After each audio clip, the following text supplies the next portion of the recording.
I get it, IDW, Sega. Sonic can't lose to Surge thanks to the plot. If all of these characters are invincible like that, what am I concerned about? Why do I care? What am I invested in? Me personally, I take it a bit further. I say anybody who also enables Sonic, the Restoration, and all of his friends are also a problem. I really don't care if Batman, Superman, Iron Man, or Spider-Man have done spin-offs like this before. I would say the same thing to those writers as well. You have no idea what you're doing. Sonic needs more stuff unlocked in his skill tree in order for me to even come close to believing that he can 1v1 characters like Surge, Silver, Shadow, or Blaze. I don't really know how you can genuinely find it interesting to not see anybody struggle, not have drama, not have any conflicts among clashing personalities, or be a part of any danger actually being presented, because the fact of the matter is that Sonic is a boring ass character to follow. If Ian Flynn is to be believed, that means that Sega hired a writer who has no idea what general media is. It seems more like Sonic is just afraid to kill at this point. Or Sonic is a complete piece of To the Eggman Empire. Authorization approved. Access granted. What is happening, fanfiction writers and smut enjoyers? My name is KotyTang. If you have not seen Part 2A, be sure to watch that before watching this. And if you haven't seen Part 1, watch that first and then come back to all these parts. What are you doing? We're picking up right where we left off. We're going to be talking about writing blunders, the characters, and the plot holes for this one, okay? And then I'll end it with my final thoughts, and we'll finally be able to return to the actual comics of the IDW series. Just to remind everybody, this is my first time going through the IDW comics. I knew literally nothing about it before starting this series, and I don't really care what other Sonic tubers have said, enjoyed, or disliked about these comics. I don't watch their videos. So this is all entirely my own perspective as a writer. I've been spoiler free this whole time, so I'm gonna keep it that way. With that said, first thing on the menu, writing blunders.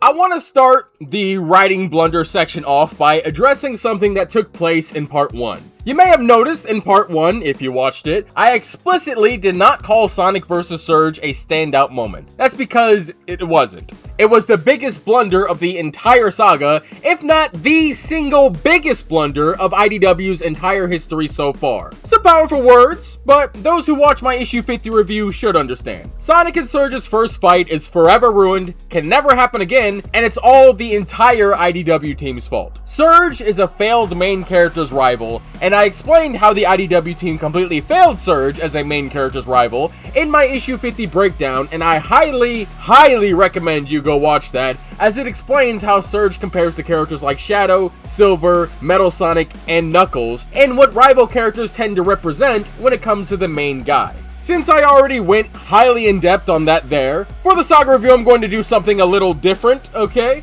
Sonic team, nor the IDW team, understand how strong or weak these characters have actually been written in the narrative, and Surge is logically way too weak for what her character is supposed to be capable of. What I'm addressing here is the storytelling problem for how matchups are treated in tons of media, and how I think people should be considering them while not only reading, but also writing them for their own stories. Before I start this section off, you can feel free to disagree, but this is the thought process I've always used for years at this point, rather than typical power scaling. Look, I get it, IDW, Sega. Sonic can't lose to Surge thanks to the plot. Okay, it's dumb to have that as an apparent requirement, but I guess that's what we want, so let's talk about it. I don't like power scaling. I think power scaling is pretty dumb, as it's exaggeratedly inaccurate and often works entirely off auto-confirmed opinions that, when tested, tend to not actually be backed up by anything other than the person either saying something along the lines of, it's common sense, or it's self-evident, which neither work in any sort of argument setting ever. You can't just say common sense in a debate. You have to prove that something is or is not, and by saying common sense, all you're really saying is, I believe it to be, so therefore it is. There's no substance to argue with there.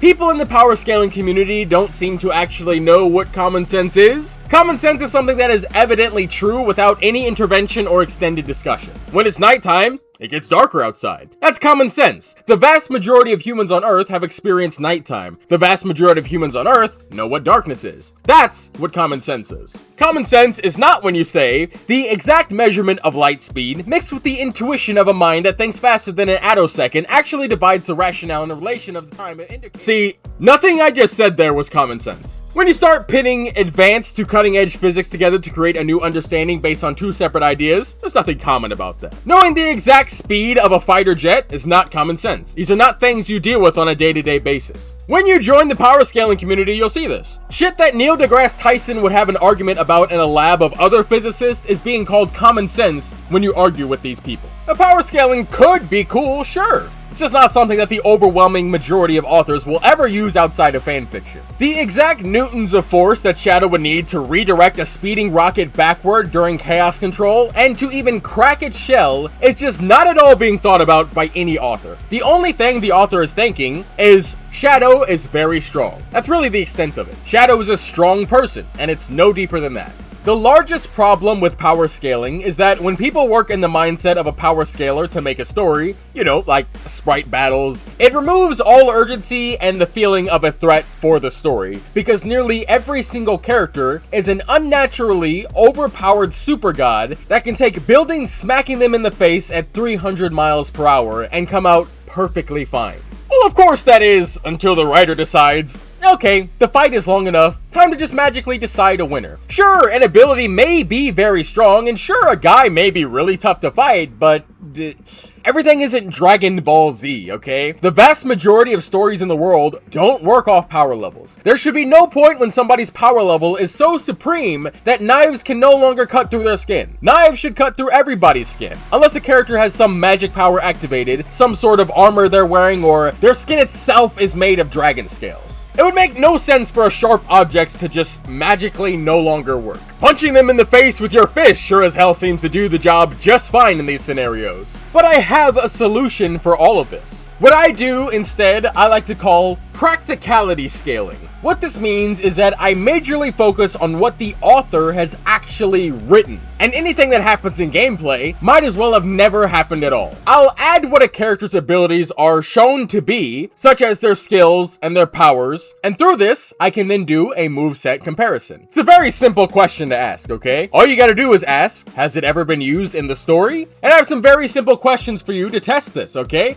And you could work this one out for yourself to understand how I think about things. Has the story, the narrative itself, ever presented Shadow using Chaos Blast ever, or has it always exclusively been a gameplay mechanic and promotional material? How about Sonic Wind? Amy's invisibility? Okay, I'll leave you to think about that, alright? When I see two characters go head to head, I don't think, how hard can this character punch? Unless that's like a thing they're supposed to be all about, like Knuckles, right? Instead, I think, does this character have anything that could potentially go against this person they're facing?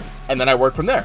For example, Shadow, we know for a fact he has Chaos Spear. It's been used in the story. While Blaze has this fire bullet thing that she can also do, right? So, we can confirm, yes, they both have these abilities. Shadow has Chaos Spear, Blaze has a fire bullet thing. And then after we confirm the counter, we can look deeper into what each move does. Does Blaze's fireball track? Does it explode on impact? How many can she fire at once? And we do the same with Shadow. Does Chaos Spear pierce or explode? Can Shadow throw a ton at once? Can he charge up? What are the properties of each? Does lightning play well with fire? Can they cancel each other or enhance each other? And so on. So we can safely say Blaze has a high chance to counter Shadow's ability, while Sonic has run, roll in a ball, jump in a ball. So I would safely say Sonic does not have a counter to Chaos Spear, he can only dodge it. So Sonic is at a disadvantage towards Shadow for that move specifically. And I'd keep working off that logic, adding up their abilities against each other until I conclude the idea. Every time I do this, I always walk away with Sonic not being anywhere near Silver, Shadow, or Blaze's league. But he does safely fall into Knuckles or Metal Sonic every time. If a character has magical powers, especially as their default mode of attack, attacking, I just find it entirely unreasonable to consider a world where Sonic can 1v1 them and consistently win, or even win at all in many cases. Especially if that character can run or even fly fast, where they can reach insane speeds like Sonic, such as characters like Blaze, Surge, and Shadow. I'm sure I don't have to explain why Sonic would never be able to realistically defeat a character who can fly as fast as he can run. Once you can, at the very least, come close to matching Sonic's general speed, they've already countered Sonic's most powerful weapon. You don't need to go his exact speed, you only need to have a mind and body built to handle speed, and then you have an entire arsenal to work with that. Yet, somehow, Sonic defeats all of his rivals while utilizing only 3 moves that all of his rivals have by default. I'm just not seeing the logic behind that. So understanding that, the way IDW wrote Surge automatically should put her at a higher tier than the vast majority of the Sonic cast. During combat, when Surge simply takes a step, her body is overflowing with violent electricity. You don't really counter that by punching her in the face. You would just get yourself electrocuted, am I right? If we actually thought about how to fight Surge, Surge would have to be analyzed before you start laying a finger on her. And Sonic has been shown to not be an analytical person. He'd just be doing and saying shit. And it all just works out for him because that's how Sonic Team writes him. Here's the even crazier thing. Surge, factually, has leagues more training than even Shadow did when he fought Sonic in SA2. Shadow was supposed to be on par with Sonic. Surge and Kit were both specifically designed and trained to wreck Sonic's entire friend group. Their training revolved around Eggman's own Super Badniks, regular Badniks, and scenarios specifically designed by Dr. Starline himself. From the start, these two had to master death-defying tasks. This life of combat is genuinely all they know. These two weren't even allowed to start leaving these tests and work in the field until they could ace them all. That way, they would always have a solid idea on how to deal with just about any situation that came to them. That's the character you wrote, IDW. With that extensive and in-depth level of combat training, Surge's competition wouldn't be Sonic. Surge would only temporarily be at a disadvantage due to not fighting living people very often, but it's clear that Surge's potential would actually be closer to rivaling Shadow and Blaze, who both have movesets fitting Surge's movesets. Every time I see Shadow and Blaze, I can't help but think, these two are so far beyond what Sonic is capable of. I don't even know how he's holding his own against them. You know that Blaze can canonically fly in IDW, right? And still go at the same speed as Sonic, and still do shit like this. Can anybody point me to the time Sonic has ever done anything even remotely similar to this? Supersonic only, right? Yeah. What does that statement alone tell you about the discrepancies of their power? So whenever the writers try to tell me that Sonic just beats them, I just can't help but roll my eyes. And I think the same when I see Surge. Surge, with a few more fights under her belt, should be able to consistently demolish Sonic. She literally is Sonic, but infinitely superior based on her moveset. Every single thing she does spreads electricity everywhere. And it's not like a little zap, a little static shock. It is violent, destructive electricity. Now, Surge also has this incredible wow factor of healing and resilience, so you have to actually get her to submit or beat her so bad that the healing factor would take too long for her to continue this fight. It's much more than just defeating her. You can't just write a character like this, and then when the moment finally happens, all Surge is doing is trying to punch and kick somebody. That's just simply not at all what she was designed to do, or trained to do, nor what you've told and shown us that she can do. Like I said, when you pit Sonic up against people that also have that same or shockingly similar speed factor, plus the additional combat and magical aspects, Sonic's hero status should quickly be reduced to 0. Silver, Shadow, Blaze, and Surge would logically far exceed what Sonic is capable of. But you know, I get it. Sonic stories don't want to agree that Sonic has been surpassed by anybody. So, just because they can, they'll always make Sonic win against whoever he's placed up against. And that's when the illusion of belief shatters.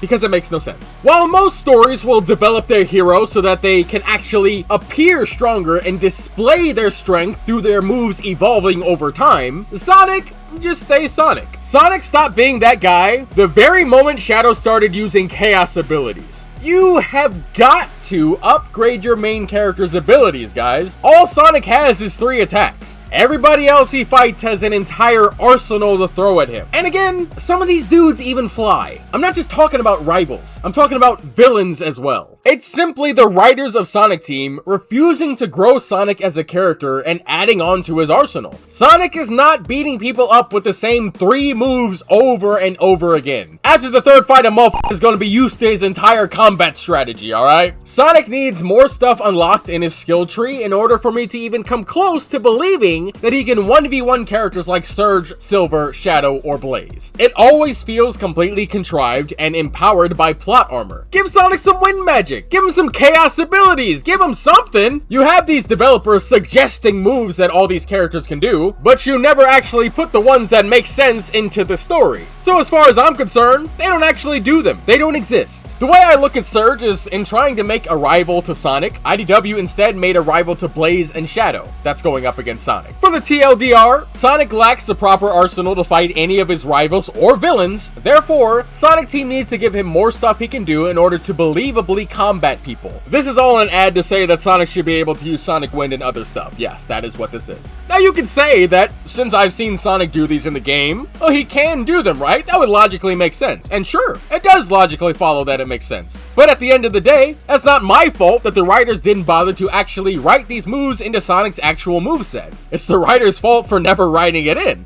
thus making it uncertain, so you can't make a factual claim about it existing. And if there's a move you think logically should exist, well, get mad at Sonic Team. Tell them to make these characters perform the moves you want them to in a cutscene, and then it becomes a reality. It's really that simple. As I always say, writers, creators, developers can say absolutely anything they want about their story. I'm gonna ask them the same question. That's great that you say that, but where can I find that in the story? Because at the end of the day, interviews, books, bios, they don't mean anything. If when I watch or play through your story, and not a single bit of what you said can be found anywhere in the story you're telling, then what that means is not only have you failed the narrative that you're creating, but also it's just as likely that you're actually bullshitting. So write it into the story. Here are a few things with random properties that I want to briefly talk about here, just so you can get an idea. The first being the portal devices from Imperial City. Honestly, these portals don't even seem to be the same ones from issue 37 because those portals teleported you to different places. This one just teleports you to another plane of existence. The IDW team then forgets to even elaborate what exactly the new portal device that Eggman had even does. We're just never shown where Lanolin, Whisper, and even Sonic go, and next time we see them, they're just magically perfectly fine. What the hell happened to them? The Dynamo Cage can just absorb Badnik bullets. I mean, why not, I guess? The real question is, how the hell does it even work at all? The Surge just stands there and it does its job automatically in an instant when she has no idea how it worked. Then in other instances, it seems to take a while to activate, like when Sonic could freely attack her with the laser wisp. And then in one of the final moments with the Dynamo Cage, Surge seemingly has to manually activate it. So which is it, IDW? Is it an instant acting device? Does it have to charge up its ability before it works? Or is it not even an automatic device at all and Surge has to know there's an activation method to it?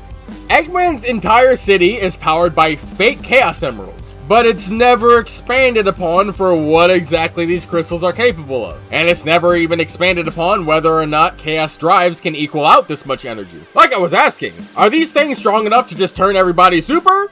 How strong are they in comparison to Chaos Emeralds? Can Shadow do this with any amount of Chaos Emeralds? Or are they as strong as 2 or 3 Chaos Emeralds? This is a problem that dates all the way back to SA2 even, so I'm actually pretty surprised that the IDW team for once just didn't decide to come up with an explanation for a previous event and just looked at us and went, you know. I guess they didn't really think about this either.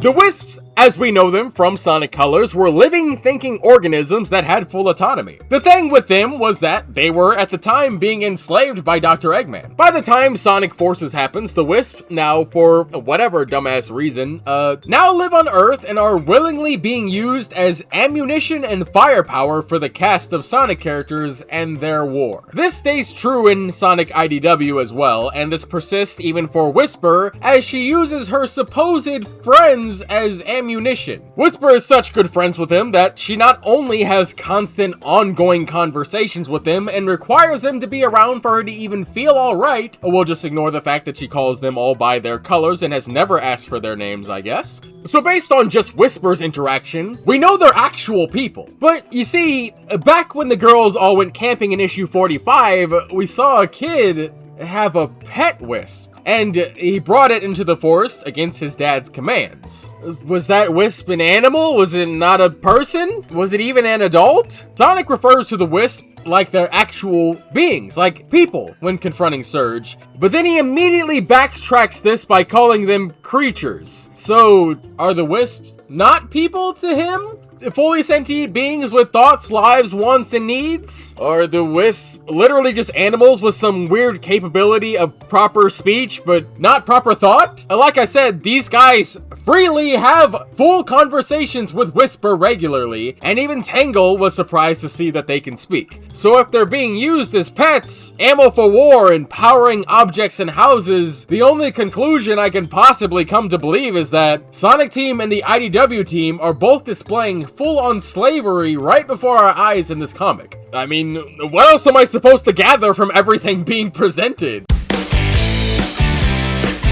There's just a complete lack of coherence when it comes to how these characters get hurt, and the reason this is a problem in any story is because it takes away from the sense of danger. I'll take issue 4 and issue 53 as my example here. In issue 4, Sonic enters a giant Badnik gunship in order to enact an assault. Blaze decides to destroy this gunship while Sonic is still inside. After she successfully lands a hit and the thing explodes in a fiery glory, destroying every single Badnik inside of it, Sonic then comes flying out of it, bouncing onto the ground, and we see him with a Looney Tunes level of damage, fit with birds flying around his head for extra comedic effect.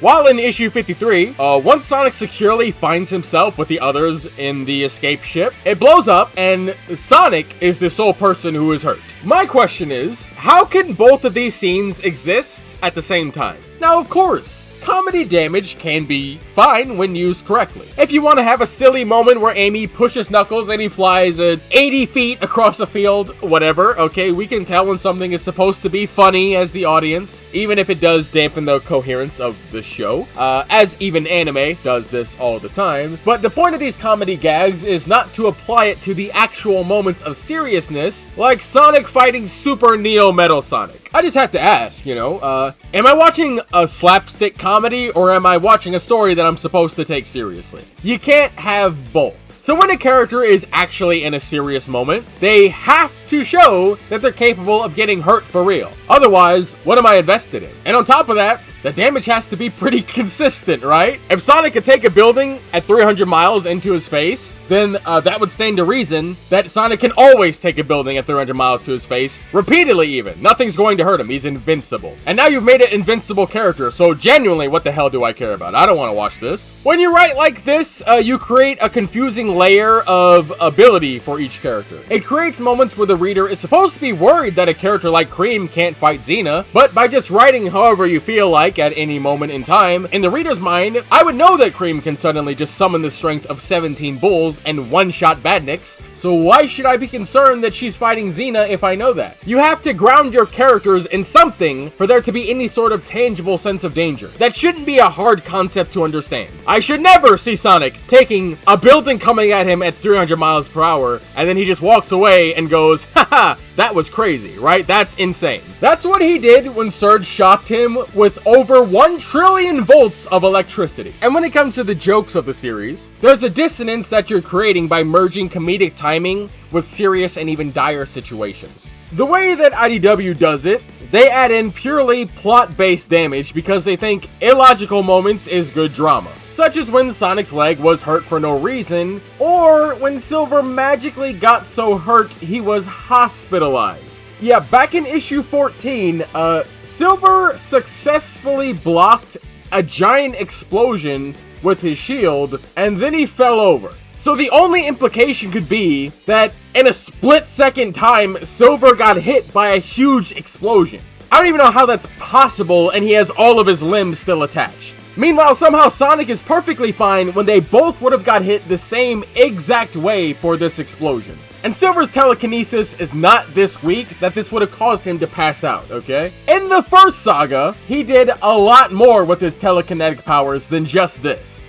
And in the same saga, he would go on to defend an entire city from Zombots all by himself. So yeah, plot-based damage is very prevalent in this comic. It doesn't even need to make sense. They just feel like that's enough to be drama. Like I said about issue 4, in issue 53, Sonic can't even take the force inside of a car-sized explosion without busting his leg up, but everybody else apparently can for that moment, since Sonic was the only character hurt or damaged. There's more moments of Sonic just being entirely invincible, where he is visibly hurt and then just shrugs it off moments later as though it didn't happen. Sonic versus a dropship in issue 2. Sonic is launched into a power cell of a dropship where it explodes at the force of him hitting it. Then he literally just dusts himself off and continues on his day to go save a town with Knuckles. Sonic versus Neo Metal Sonic in issue 7. Sonic gets hit into the control panel of an Egg Fleet ship made entirely out of metal so hard he's literally laying in the debris before instantly popping back up and bursting through a window to run even more and engage in combat with a bunch of egg pawns. Sonic vs. Super Neo Metal Sonic in issue 10. The guy, as a supercharged character, drags both Sonic and Knuckles through the ground, shocks the shit out of them to the point that they're both on the ground and bleeding, and then next time we see them, they're having a full-on dodge fest with the guy, like they weren't just immobilized right before this. Did Metal Sonic let them take a senzu bean before engaging them again? What the hell happened there? Sonic vs. the Deadly Six in issue 43. This is the second worst offense for damage this comic has ever displayed. Sonic is brutally beaten by Zabok. The dude's eye is nearly closed shut, and he's reaching out, incapable of doing anything to help Tails because that's how hurt he is. When the fight ends, Sonic and Tails are both badly beaten and bruised, and then minutes later they're perfectly fine, like there was no fight that took place at all. So let me ask you this, okay? If all of these characters are invincible like that, what am I concerned about? Why do I care? What am I invested in? This is not how you do stakes, people, okay? If nobody can actually get hurt in your story, what the hell is the audience worried about? What we're being told here is that if Zabok threw Sonic to the side at this moment, in just a couple seconds, Sonic would be able to get right back up and start fighting Zabok again at 100%. There is no danger being presented here when you don't consider that the characters can get hurt. Of course, I can't talk about tangible damage without bringing up the #1 offender for this comic so far. Surge using the Dynamo Cage, having the full power of 5 wisps and fully charged up by a Chaos Drive, proceeded to shock the living out of Sonic, even choking him out while doing this, where she only stops because she overloads the Dynamo Cage, and afterward, Sonic just bounces right back up like none of that even happened. And to make it even worse, the next time we see Sonic, he's assaulting Eggperial City. What am I supposed to be invested in there? If Surge did that to Tails, Tails would die? Well, Tails has none of that to worry about because she's doing that to Sonic. And as we know, Sonic is invincible. He's gonna be perfectly fine. What am I supposed to care about in that scene? Am I the only person who realizes that Sonic should be hospitalized after that? There is no danger when Sonic and everybody else is just completely invincible and has superhuman healing abilities. When you put it into perspective like that, the fact that Surge has abilities like that kinda really doesn't matter. I saw Sonic and Tails do the same shit just yesterday, and they aren't even explained to have extra healing abilities. They just do it. Except for that one time that Sonic's leg just wouldn't heal heal for some reason. See the problem here? There's really just no excuse for stuff like this. I have absolutely no reason to care that somebody can compete with Sonic when nothing actually affects him. Sonic is somehow more capable than the virus inside of Surge designed to repair her and bring her back to life. Damage just does not exist in this comic. It's entirely a facade. Nobody actually gets hurt, therefore there are no stakes, and there is no danger. And like I said, this is just Sonic that I'm talking about. I can bring up just about any other character, just like I was doing with Tails. The only time somebody gets hurt is when the writers feel like it would make for good drama. Not because they're logically thinking about the fact that a character was just grabbed by their head and slammed into the ground until they made a 6-foot deep grave for themselves to lay in. Not considering the fact that people get hurt is amateurish writing. If it's a comedy gag, that's one thing.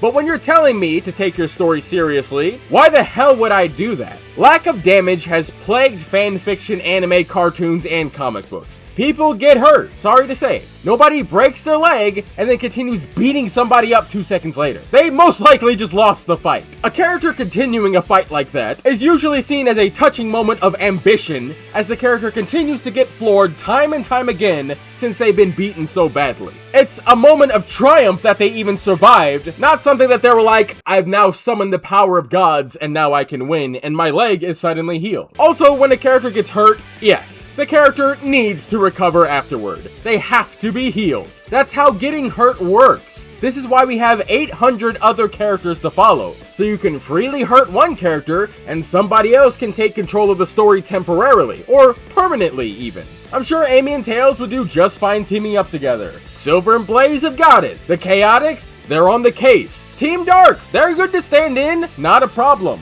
Surge and Kit are pretty much some of the only living characters that I give a pass to for not having lasting damage, because the two are literally designed to start regenerating at any sign of any damage. If Sonic can get an owie on his leg that lasts for several days, then he's not a god. They need to be consistent. As long as Shadow gets a pep talk, he doesn't even need to worry about consequences. See, earlier the fake emeralds appeared to be harming him, even bringing him to his knees. Silver couldn't even touch those fake emeralds because they were so unstable. But after Shadow gets a pep talk, he's able to, without any visible effort at all, chaos control 3 times in a row, ending with him teleporting the entirety of the city into space. How far away? Who the hell knows? It'll all just work out as a common theme in this part of the saga. And then after Shadow does this, he stands there with not one single bit of harm toward himself. The writers just completely threw away the fact that they so clearly displayed that these emeralds were having a massively negative effect on Shadow's mind and his body. He literally exploded the first time he tried to use them with his default chaos control technique, where he just warps around and attacks. Shadow can just do anything if he's the focus of the moment. And then he's there to solve everybody's problem in the most ridiculous way possible. That's what I've come to expect from Sonic Team. And if he's not the focus, he'll just kinda stand in the background and look angry. The thing is, no matter how much the IDW team doesn't care, if you add characters into your story, they need to be relevant to the plot. Just because you throw them on some side adventure that's completely irrelevant, it doesn't instantly mean they can just be freely added in. Well, you can, but I would heavily advise against it. Silver and Blaze have no business being here. You still have to present them in the story you're telling. You don't get to just toss in a character without any explanation and then just let the story rock. It just doesn't work this way. Even the first saga of IDW gave reasons for each character being there. Poorly reasoned, since they still served no purpose in the narrative, but at the very least, the IDW team understood that you have to have a reason somebody is there. Even in the second saga, they understood this. For whatever reason, Saga 3, the IDW team purposely went out of their way to make this saga be a jumbled mess, requiring you to go to outside media to get major story revelations that you would never be able to find out otherwise. All because they wanted issue 50 to be a major moment. That's the truth. I really don't care if Batman, Superman, Iron Man, or Spider-Man have done spin-offs like this before. I would say the same thing to those writers as well. You have no idea what you're doing. Your story is clearly too contrived, too convoluted, and the story you want to tell can't even relate to the one you're currently telling. Furthermore, you clearly don't care to write the story in a way that actually fits into the current narrative you're writing, because you care more about forcing in a celebration that only you care about for a milestone in your comic, or you're just a fanboy who just thought it would be really cool to pick up your two action figures and have Iron Man and Captain America smack each other in the face. It's as simple as that. You don't care about delivering a product worth paying for. When you throw in a character just because you feel like it, this is how the story actually looks, alright? You and one other friend are hanging out and agree to go to McDonald's. You get in line, you grab your food, sit down at your seat, you start eating. A dude from the table next to you gets up, walks over to you and says, "Anyway, it's nice hanging out with you guys again." And then he leaves the restaurant. It's weird, and it doesn't make any sense. I say this all the time. Unpracticed amateur writers are one of the major reasons the comic industry is dying. Nobody wants to pay money for something they know is very likely gonna be ass. So you can't blame people when they go to free websites to read the slop you're putting out. That's the track record you and the industry has presented to the world. Do better.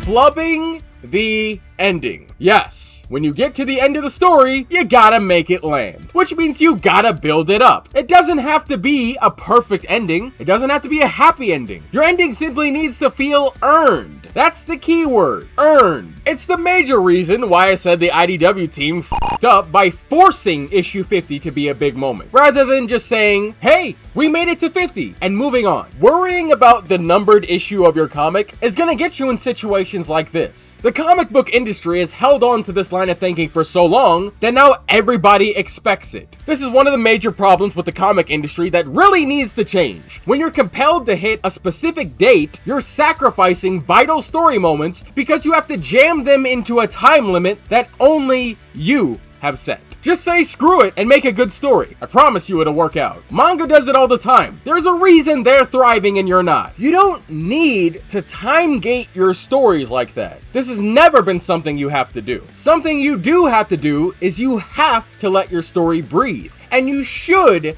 be taking your time with it. Pacing is a balancing act. You need to practice to figure out how it's done. The fact that the ending just happens without any prior setup is why this is such a problem. The Diamond Cutters and Sonic went on this assault for Eggperial City purely to gain information. After one single issue, it turns into a full-on unplanned assault with a huge chunk of the Sonic cast, and they end up entirely clearing Eggman's alleged greatest city ever made. As I explained before, it doesn't feel grand, it doesn't feel huge, it doesn't feel earned. It doesn't even make sense how they accomplished this. Were this at any other moment in the story, this would result in various characters getting permanently captured or put out of commission, and the cast having to scramble to come up with a plan to save everybody. Since IDW had to finish this story up in 5 issues, by their design by the way, they just skip past all of that, throw in Shadow, magically gift him the ability to use corrupted, unstable chaos powers unimpeded, and then Shadow solves every problem right on the spot. It's so evident that the only true goal the IDW team had in mind was Surge fighting Sonic for the saga. At some point, Starline's plotline got completely overwritten and thrown away when the team thought that Eggperial City would be a great idea. But then, of course, because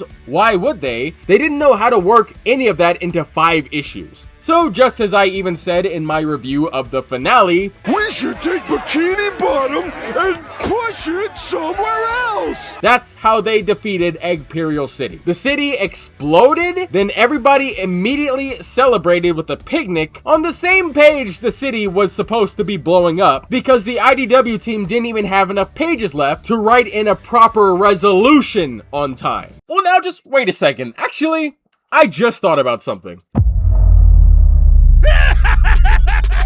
Be sure to leave a like and subscribe to the channel if you've been enjoying the video. I've got so much more Sonic content to come this year. You don't want to be somebody that misses that or hears it through the grapevine, so be sure to subscribe. Now, back to the vid.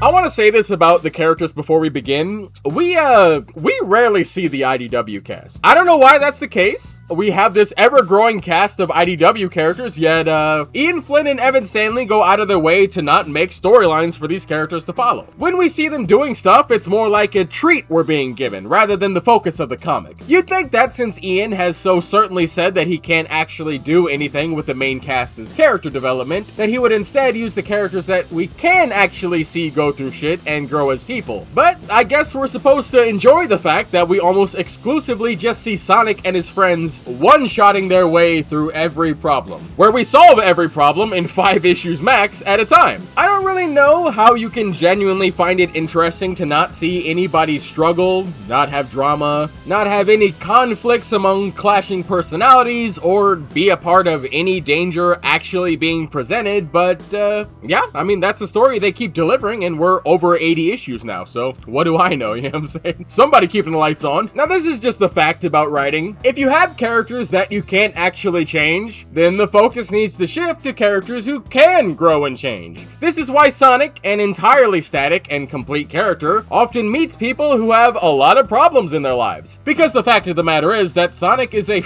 boring-ass character to follow, and it would never be enjoyable to just watch Sonic be Sonic for prolonged periods of time. Sonic needs other people to make him interesting, because he is already a complete character who will never go through any emotional or physical struggle. That's how Sonic Team wants him to be. So going forward, IDW should focus on their massively growing list of characters that they keep adding in and delivering no focus on. With that said, let's take a look at the characters in the Sonic IDW comics. I'll get you fixed right up! First up is Belle. With her character arc completed, there's genuinely nothing left for her to do. The IDW team should reduce her to just a mechanic in the background of the restoration, because there's just no point to even having her around anymore. I don't know why she even became a character. I never felt like she was necessary at any point during her storyline in this comic, and I still feel as though she's a completely useless addition. Belle is written as a one-off character for a story. She, for some reason, decided that she was just gonna stick around. Her arc is finished in the same saga she's introduced in. Before the saga is even over, I'll add, Belle is a Merlina, a Chara, a Princess Elise. She's a character Sonic sees, meddles with their life, then he's out the door. Belle, however, didn't leave.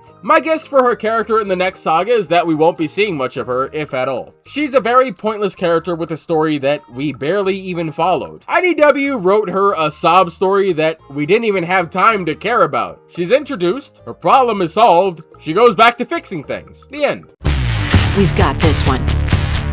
Whisper left the restoration, but that plotline went nowhere, so they just magically put her back into the restoration after she, for no reason at all, was fighting Surge. Afterward, we just complete her only character arc that has never, I repeat, never been explored or expanded upon. It's just auto-completed with Whisper stating she'll start being a better friend and stop focusing so much on Mimic. Actually, let's address that. So, who the hell is Mimic? Well, you see, that's easy. He's never been in a main series issue, even one time. Yeah, that's right. Go and look. Mimic is exclusively in side stories. So I'm not gonna bring up my thoughts on him, since IDW also never bothered to either. Really can't wait to see how his story continues. Now, design-wise, Whisper is one of the coolest characters to ever come out of the Sonic franchise. Execution-wise, she's an annoying-ass crybaby that genuinely doesn't do anything in the story ever. That is, of course, unless you do include her crying about dumb shit every chance she gets that no other character would break down and cry about. She's supposed to be a war-hardened veteran that's been through a lot and has seen a lot, but she actually acts like a teenage girl who's on the journey of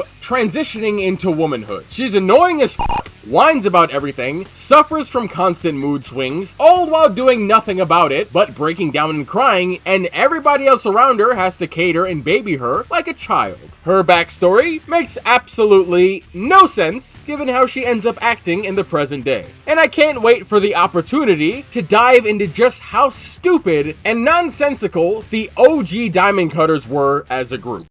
All good? Right, let's begin! I see Tangle as IDW's Sonic. She's a character made to represent what IDW is. The only problem I have with Tangle is that we rarely ever see her as the focus. She needs more screen time, and we need more backstory on her. She's like a Sonic that actually has a dynamic personality. I do enjoy seeing her as she is a fun character and she's great on screen. I just know nothing about her, and I know that she can develop a lot more than she has. A defeat for us is a defeat for our team. Jewel is the exact face you show when you ask somebody what they mean by, it's not what you know, it's who you know. Jewel does not have any qualifications to be the leader of the Restoration. I don't even think she has the qualifications to be in any sort of leadership for the Restoration. You want to see how Jewel actually became the leader of the Restoration? It's really quick, okay? Since IDW tries to do all of their major story points in side comics, I'm gonna say screw that. I'm gonna show you how they actually introduced this character, okay? If you want it done right, put it in the main comic. That's all I can tell you, IDW. 1 second, Jewel is a Zombot. Next time we see her, she asks Amy to be the leader of the Restoration, and Amy just gives it to her for absolutely no reason. Yeah, all that side stuff, not in the main issues. We see her twice and then she's the leader. That's what happens. Just like Surgeon Kit, she wasn't a character in the actual main series. You had to go elsewhere to find out anything about her. So when we finally see her for the first time, well, she just takes control of the Restoration just like that. Now, don't get me wrong, reading the side comics doesn't prepare you for her being the leader in any form, okay? In fact, it would lead you to believe that she absolutely has no business at all leading anything. And she even agrees with the sentiment and constantly fails. She pretty much just starts being molded into the leader, and IDW shifts her character so that she just magically works as one. She has no prior knowledge on literally anything, and doesn't even seem to remember who the actual bad people are in this world. But somehow she's managed to make an entire underground city fully stocked and properly manned, aside from security, of which she hired exactly 3 people to defend her main base. You can hear more about that in part 1 of this saga review. Let's see that fighting spirit! I've had several extensive topics about Surge the Tenric as a character, but I don't think anything tops my issue 50 assessment of her. So again, I highly suggest you guys go and watch my issue 50 review. For the cliff notes of things I've said, Surge is a failed execution of a rival character, just like Silver, and eventually even Shadow and Blaze. That's right, even Shadow and Blaze are terrible rival characters at this point, right up there in the same league as Knuckles. The IDW team treats Surge like a joke. She's one of the most emotionally diverse characters the IDW team has ever crafted, and it's clear that this team is just entirely incapable of dealing with characters who are more than just two-dimensional people like the vast majority of the Sonic cast. Now, let's talk about the elephant in the room, okay? Everybody has to know Ian is objectively lying. There's really no defending what he said about this story in issue 50. Surge's story consists of Starline committing 2 confirmed acts of human trafficking. Dark, irreversible medical manipulation, forced training resulting in multiple deaths and extreme harm to a person, trauma so deep the characters can barely even control the actions that they're doing, identity crises as Surge and Kit don't even know who they are anymore and have no way to find out, ending in the 2 making a very audible declaration that they're going to slay anybody that's ever wronged them. Like Ian Flynn said, this is just kids media. Does any of that sound like something that should be happening in Dora the Explorer? Maybe I should bring up the list to remind you guys again what general media is. Final Fantasy, Kingdom Hearts, Naruto, Cult of the Lamb, Persona, Horizon Zero Dawn, Dragon Ball, Star Wars, Monster Hunter. Those things are all general media in the same league that Sonic is supposed to be. General media has a ceiling, right? That means that the bar is everything in between that ceiling, okay? So you tell me, within that ceiling, would Ian Flynn look you in the face, show you Cult of the Lamb like this?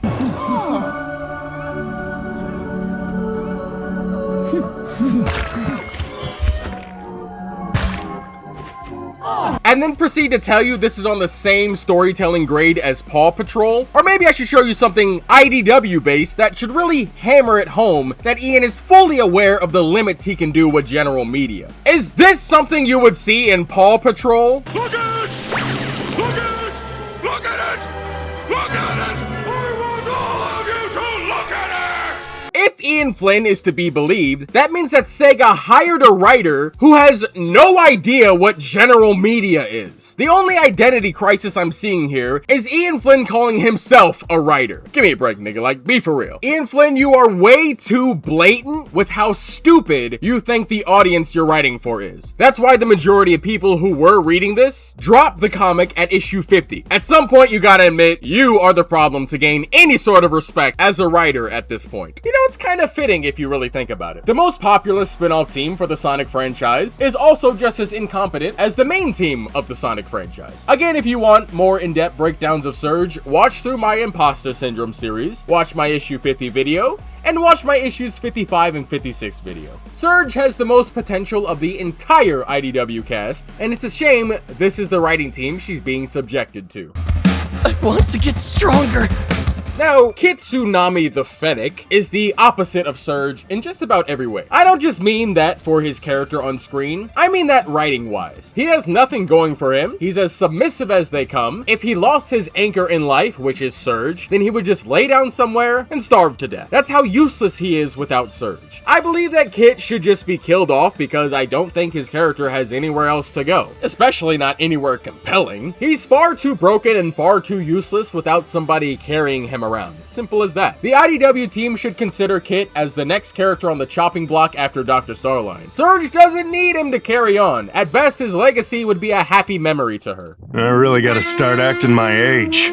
Let's talk about how pointless Clutch the Opossum is. Yeah, I know, he was a character in the saga, if you didn't remember. What a worthless character introduction he had, right? It's not the first time that IDW has just fisted somebody inside of this comic when they didn't need to be there. Clutch had a point to be there initially, and then they just told him to screw off afterward. They brought him back for one single issue, then they told him to screw off again. We haven't seen him since part 1. Clutch is going to be the next major villain, obvious. But the IDW team, as per usual, did a terrible job at handling his character, and, you know, giving him a proper introduction. As I said in part 1, all they had to do was write Clutch in as Starline's major supplier for Eggman tech, and his character would have written itself as he'd be primed to start beginning his own empire in the next saga, just like he wants. Him and Starline have the same goal, and Clutch was down on his luck. It would only be the most logical scenario for the two to work together briefly until Starline kicks the bucket. Now Clutch has all this Eggman tech that he doesn't really have anything else to do but use it. First swings on me. Leave some pride for me. Rough and Tumble return to be villains who are there to be smacked around. Nothing else to really say about them. I imagine this is all they'd ever be, and that seems to hold true. Hopefully they get some more action being in Clutch's empire going forward. Show me the source of your fabled pride. Starline is dead. Rip Bozo. Starline is the kind of character that I would actually like to be added to the Sonic franchise. He's an alternative to Eggman that also serves as a counter to Eggman, somebody more calculated and careful. However, and I'll just repeat it here, IDW completely ruined his character for me, as he instead started acting like a scorned lover to Dr. Eggman, quickly reduced to one of the most Saturday morning cartoon villains of the IDW series. He's a complete moron and deserved worse than just a quick end with how much of an unrealistic piece of shit and total idiot he was. He was less competent than Eggman, wasn't a clever person, his plans worked off of flukes, not proper planning, and he had no idea how to execute any plans, only speak about them. Any criticism Starline gave to Eggman could be directly footed right back at him, but somehow 2 times worse. I wanted to love Dr. Starline, but in the end, he was just another wasted character unfortunately touched by the IDW team. Regardless, I don't like the route that they went with him, and honestly, him dying, I am perfectly fine with it. It was surprising to see somebody die for real, and to be honest, I'm glad that it was Dr. Starline. But this is a comic book, of course, he can come back anytime. I'm still expecting Starline to return, explaining how he put that metal virus bio-enhancement that Surge and Kid have into himself, and he's been freely walking around somewhere plotting and planning. For my teammates' sake and my own. Then there's Lanolin. All I have to say about her currently is that she should have been the leader of the Restoration, not Jewel. Lanolin, from the very first issue she's officially in, not as a random in the Restoration, has every qualification of an actual leader that Jewel just entirely lacks. Even if she kind of is a bitchy character, at least she isn't afraid to get shit done the way she thinks it should be, rather than locking herself in an office like Jewel did and hoping that Sonic and friends come and save her. If Lanolin isn't the nicest person, okay, well, at least that some conflict against Sonic, who the Restoration and all of Sonic's friends just bow down to. Should anything unfortunate happen to Jewel, my vote's on Lanolin. Alright, let's talk about the original cast, okay? The characters that can't really change. Let's see how the IDW team has changed these characters. What's a girl gotta do to be taken seriously around here? So Amy Rose has successfully joined Sonic as an adventurer, and apparently she's now as strong, if not stronger, than Knuckles. Meaning Amy Rose now rivals Sonic and Knuckles. It's not like Knuckles has been doing anything for us to compare. As far as I can tell, Amy's one of the biggest people in the jail cell. Hello there, Mr. Sonic! Vanilla and Cream. Now, Cream is perfectly fine after the events of the Metal Virus. She doesn't seem traumatized in any way, so good for her. The strongest child I've ever known. Vanilla is back to letting Cream do whatever she wants with minimal supervision or consequence for the people taking care of her, so good on her too, I guess. Back to being the absentee mother. Love when we find something cool! Tails has become a techno-wizard tier genius, but also dumb and or lazy. For some reason in the saga, Tails forgot that he knows how to reprogram Eggman robots already. Happy for you, buddy. You think I'm going to just let you go? The Deadly Six got beat up by Techno-Wizard Tails' impossibly impossible device, and now they're gone for now. See my Part 1 saga review for the full dive onto how Tails managed to do that. Hopefully we'll never see them again though. Out of my way. Shadow apparently now needs his friends like Silver and Rouge to pep talk him and guide him on how he should be acting, so I guess that's what Shadow's character has turned into. That wasn't half bad. Rouge should be in prison, but Sonic and crew just let all she does slide because I guess she helps them. Even though the Sonic cast would freely beat the hell out of the Babylon Rogues, apparently Rouge just gets a pass for committing the same exact crimes that they would. Affirmative, stay on course. Omega is another character I think should just die. He serves absolutely no purpose to any plot he's in, and even in the games, he doesn't do anything. Just have him go out in a blaze of glory trying to fight a heavily guarded Eggman base and have Shadow and Rouge go, "Oh damn, that's sad, man," in the end. Can't shake me so easily! The Chaotix, I mean, they show up and they be sleuthin'. They do be doing their gumshoe thing. They're used when the writers want to tell a mystery, I guess. Not much to say about their participation in this comic. This should prove entertaining. Let's get started! Silver and Blaze just suddenly manifest into the story, so I have nothing to say about them either. I don't care if Knuckles or them were in a special, that's not the main story. This one's in the bag. Knuckles wasn't even in the story, I don't have anything to say about him, but he was mentioned at the end, so I just kind of threw him in here for the memes. Come on, guys, at least make this interesting!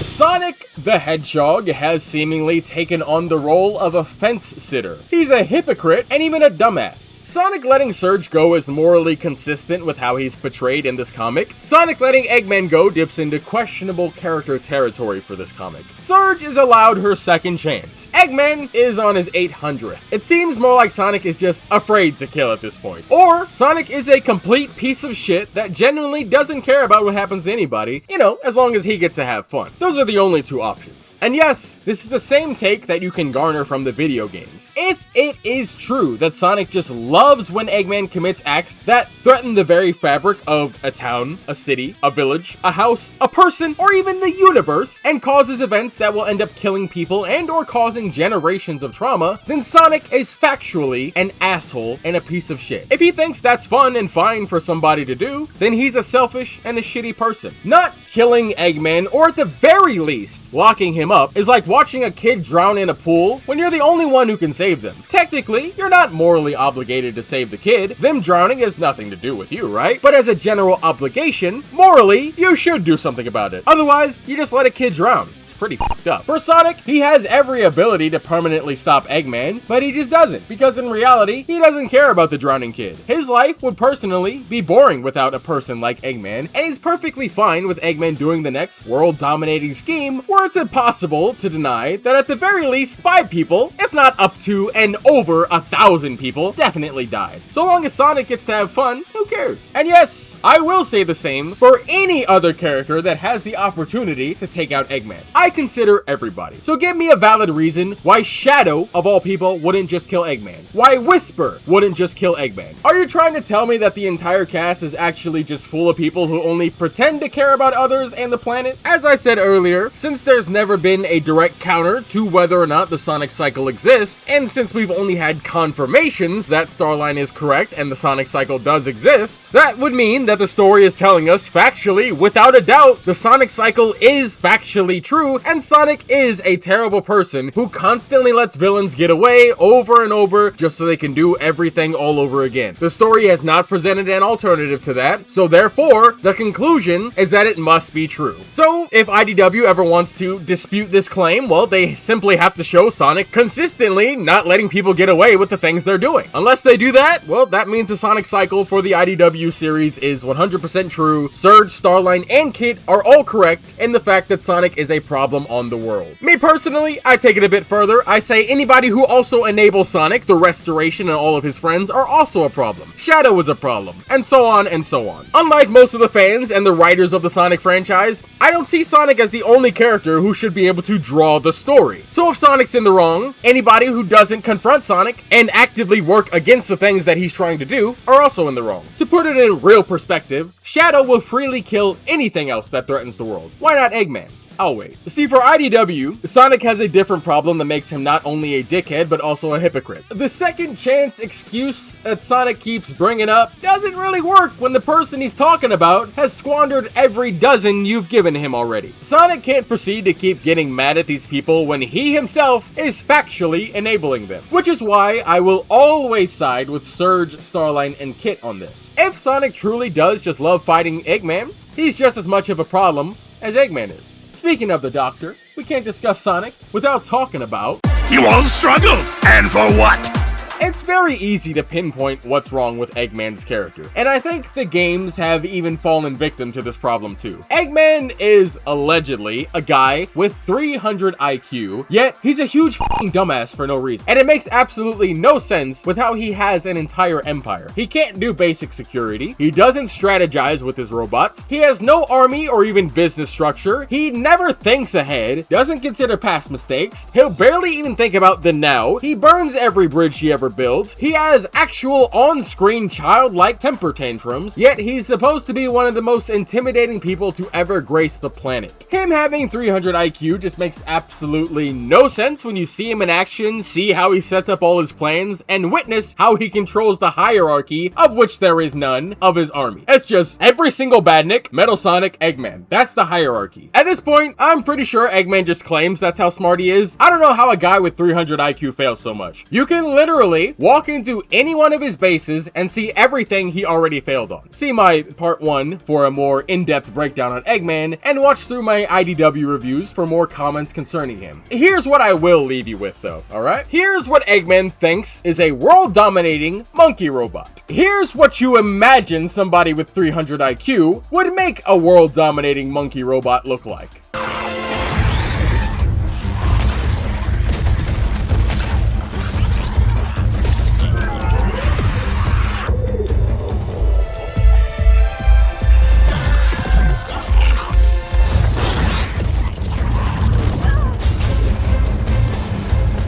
Here's what Eggman thinks is a world-dominating crab. Here's what a person with 300 IQ would think a world-dominating crab should be looking like.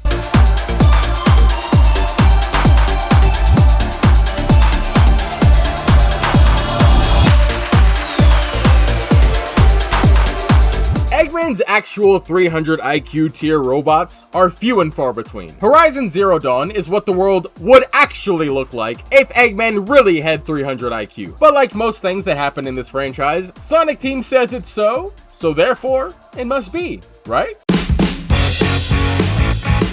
Alright, plot hole time, alright? Every story's got them, some worse than others, but IDW has a crazy ability to constantly create plot holes over and over and over and over again, and they rarely, if ever, get addressed. So with that said, here's all of the plot holes for all of IDW so far. Rouge could not have found Mr. Tinker. According to Dr. Starline, finding Eggman was simply impossible. Not even Metal Sonic with the entirety of Eggman's army could even find a trace of Eggman's existence. Rouge just casually found him in a town nearby. Rouge is more competent than a mystic object and an entire empire of robots. Silver's future is not at all how he describes it in the annual comic that came out during the Metal Virus saga. He says that he doesn't even have fertile ground, yet when we see it in issue 31, it was a thriving metropolis with gorgeous plains. The Eggnet is connected to every single base, and when Eggman creates an update or has new information for his badniks, it goes to every single base at once. So in issue 15, when Sonic and Amy turn on an entirely abandoned, completely inactive base, so inactive that it doesn't even have defenses, Eggman is notified of it turning on, which means that Metal Sonic could not have hid a single bit of information about himself in the entirety of the Neo Metal Saga. That was a major plot point for the Neo Metal Saga, meaning an entire chunk of the Neo Metal Saga simply could not have happened if not the saga itself. Metal Sonic could not have found Eggman when he was with Dr. Starline. Again, it's a huge point of the Neo Metal Saga is that nobody even knew where the dude was. So there's absolutely no way that Metal Sonic found his way back to Eggman. Nobody called him over, and Dr. Starline never even interacted with Metal Sonic. Right, that's 4 plot holes over the course of 2 sagas. That's not the worst. I mean, it's not bad. You know, you don't really want plot holes, but sometimes plot holes gonna happen, okay? These kind of plot holes don't really happen, but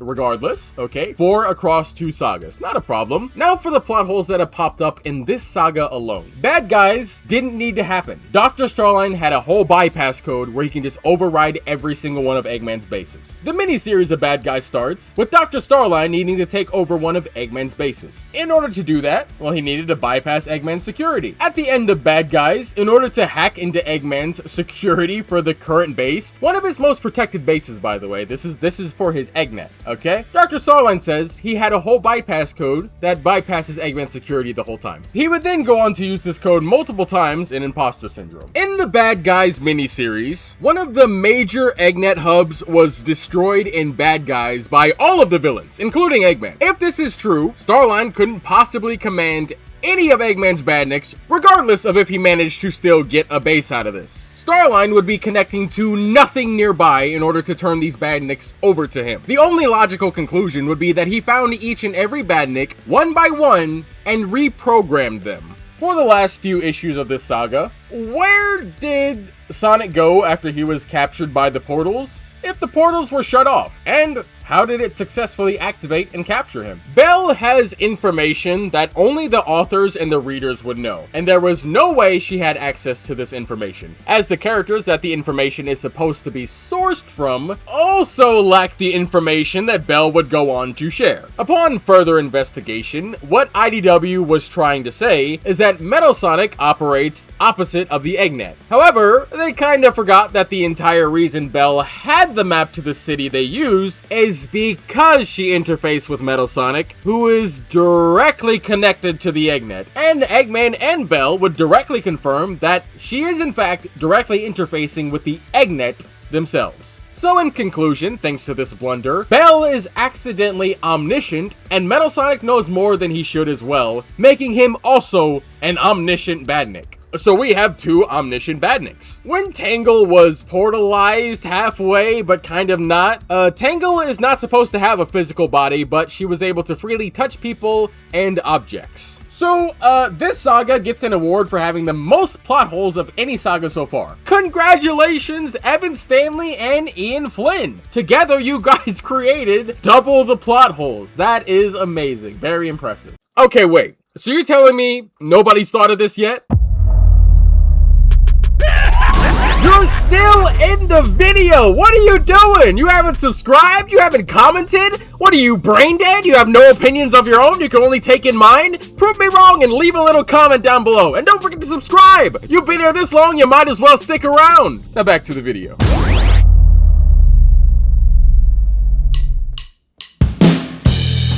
In comparison to previous sagas, it's better than the Neo Metal Saga, but it is worse than the Metal Virus Saga. What I will say is that this one had a really strong start, and then it immediately fumbled right after. The constant shifting of hands for who's writing exposes a very clear lack of proper communication among the writers, as they each followed through with their own stories. It's as though they all had a blueprint for where to go, but never discussed with each other how to get there, resulting in a very disjointed story. Once again, just like the Metal Virus Saga, I feel completely empty, even for moments that I enjoyed. It all feels really pointless when you keep going through the saga. Nothing feels earned and everything just feels like a bunch of side stories stitched together, but for some reason the actual side stories are where the main plot happens. I ask you, IDW team, was it truly worth it to sacrifice the entirety of the story and a huge chunk of your fan base just so you can have a specific moment occur in issue 50? Was it truly worth sacrificing your whole story to accomplish that? Just like I said in part 1, this should have been a villain saga. This saga was done completely backwards. To sum up this review, I wouldn't have written it that way. No, but seriously, this is just inexcusable work from a company claiming to be AAA like Sega is. I believe that IDW is up to the comic industry standard of writing. It checks all the boxes I dislike about comics, but I don't believe that IDW themselves are up to the standard of writing for a AAA company. At the very least, a spin-off series like this should only be dipping down to the AA category,